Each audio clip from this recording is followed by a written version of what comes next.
Hey everyone, welcome to another episode of Stirring Up the Past with Chef Ralph. I'm Chef Ralph.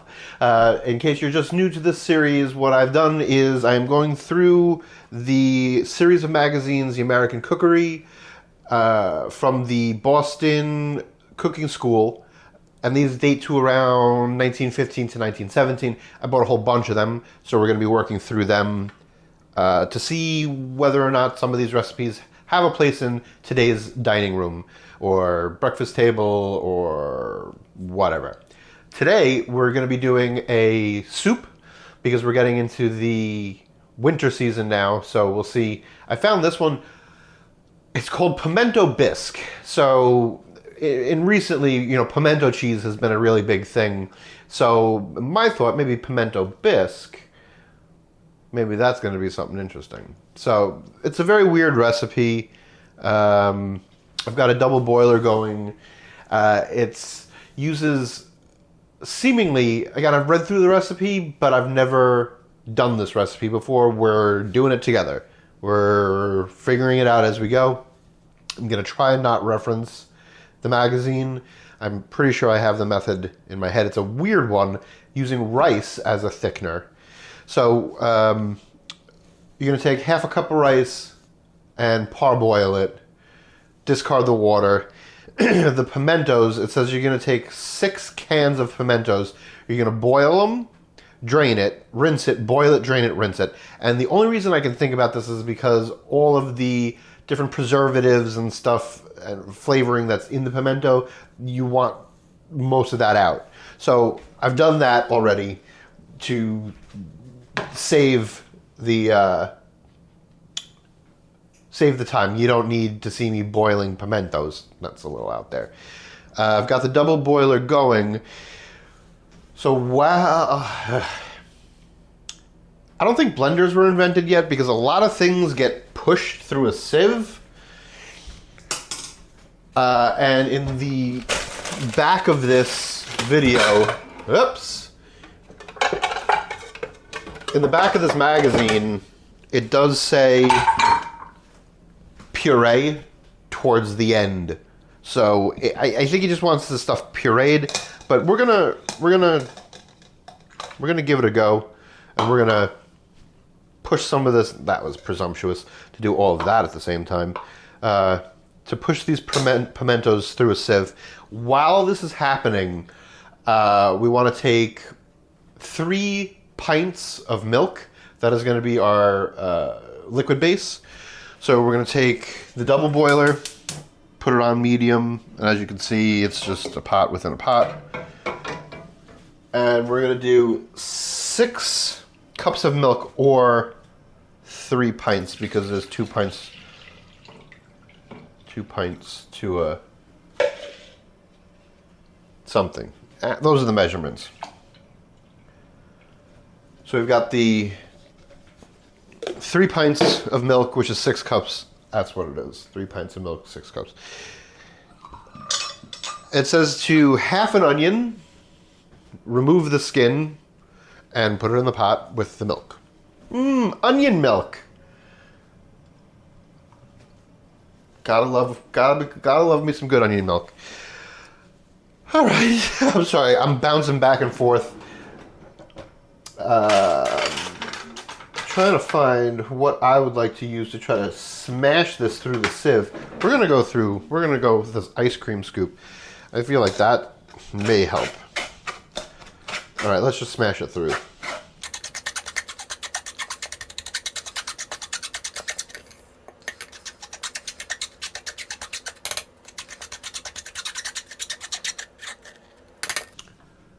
This is gonna take forever.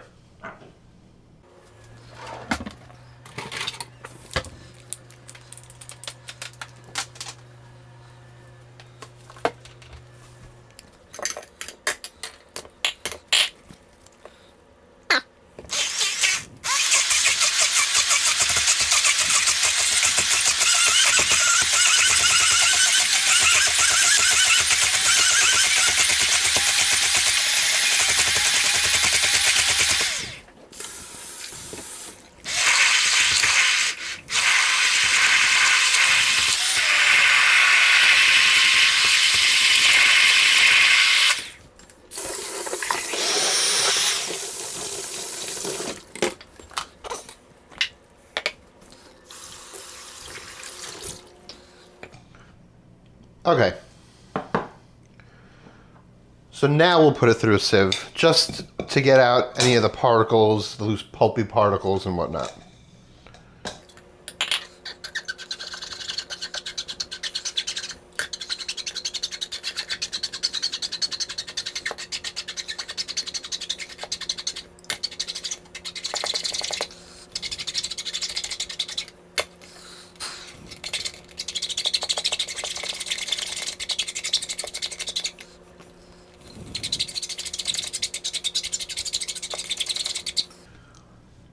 I couldn't imagine doing this without the help of that blender.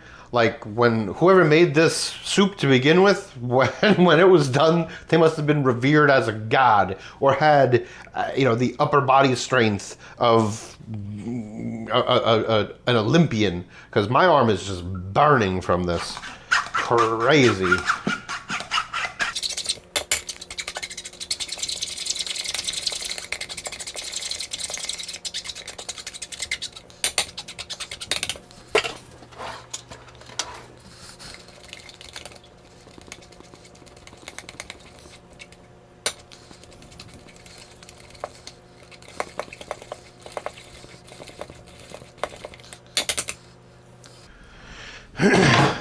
All right, I think that's all we're going to get out of it. So we're going to just reserve this to the side.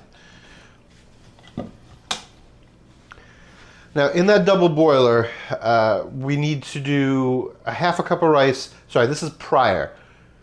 Half a cup of rice, parboil it. I mentioned that at the beginning. So now we're going to add that parboiled rice to this mix.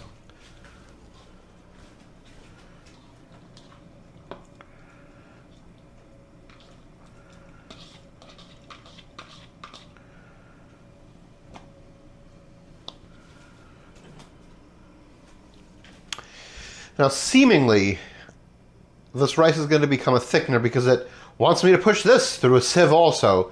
But we're going to hit it with the blender and then remove, and then we'll put it through the sieve because I can't see shoving rice grains through the sieve. That's crazy. All right, so now that that has been steeping for a little bit, the milk with the onion, whole onion cut in half, and the rice, we're gonna pulse that with the immersion blender.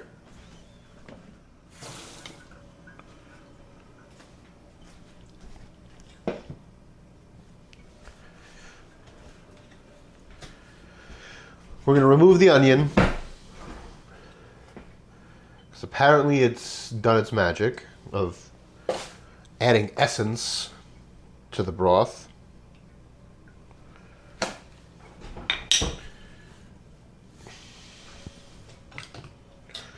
We're just going to pulse it a little bit, and then we'll run it through the sieve. This should run through a sieve much easier.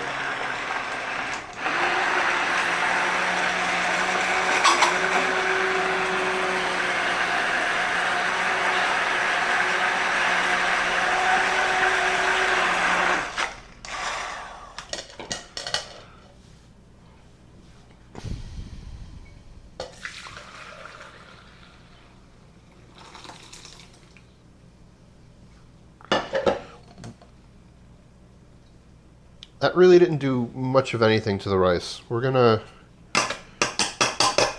pulse it a couple more times because I'm sure the idea is to get the starch to release from the rice, which it's not doing. So.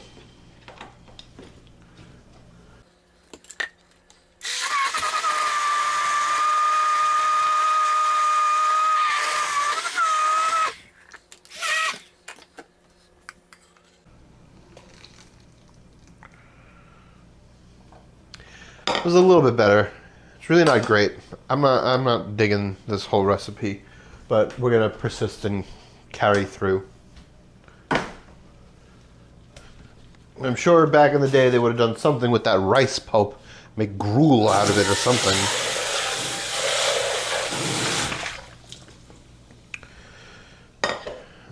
So now we're going to return the milk rice liquid to the pot. There is a little bit of starch sediment on the bottom. We're going to put this back onto the double boiler and add, well, I can show you. We're going to add the pimento puree.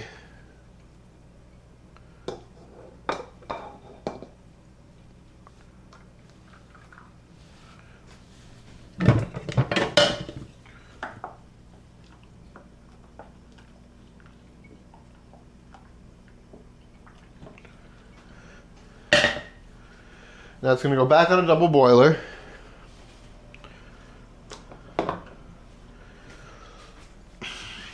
Oh, so the rice is the thickener, but there's another thickener that I forgot about up until this very moment. 2 egg yolks. So not only are we making this recipe more labor intensive as well as difficult. So we're going to throw the eggs in there and they have to be whisked quickly. Teaspoon of salt add at this point. I don't think that's going to help it. I don't think it's going to save it. The teaspoon of salt, maybe you should just throw it over your shoulder for good luck at this point.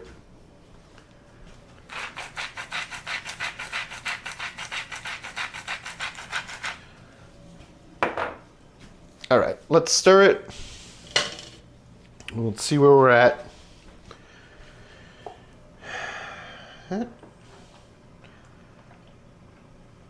So right now, to me, it's presenting as a cream of soup, a cream of pimento. For me, a bisque has got to be thick.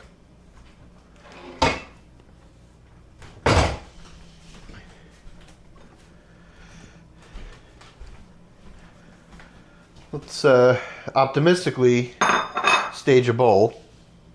Actually, we'll move that to the side because this is going to come up to temp.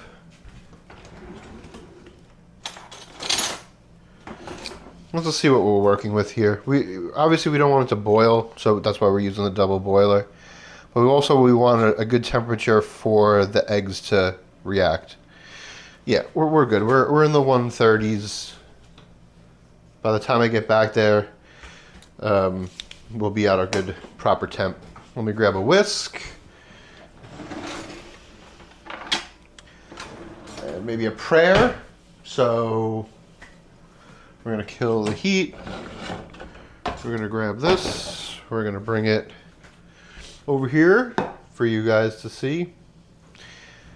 And here we have 2 egg yolks. And we're just going to drizzle it in while we are whisking. And this should thicken it. And we should not be getting scrambled eggs if we did this correctly.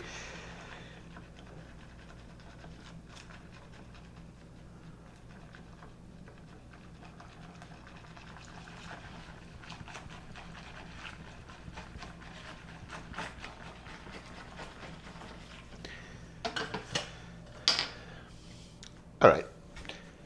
Do I want to be optimistic? Yes. I feel like we have to be optimistic. It's frothy.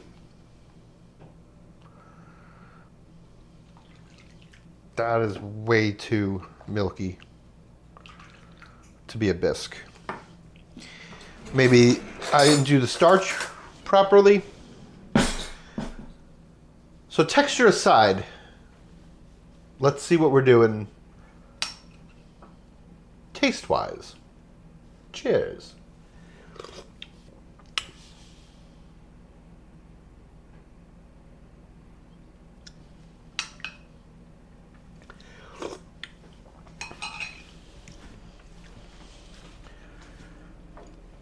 I think it needs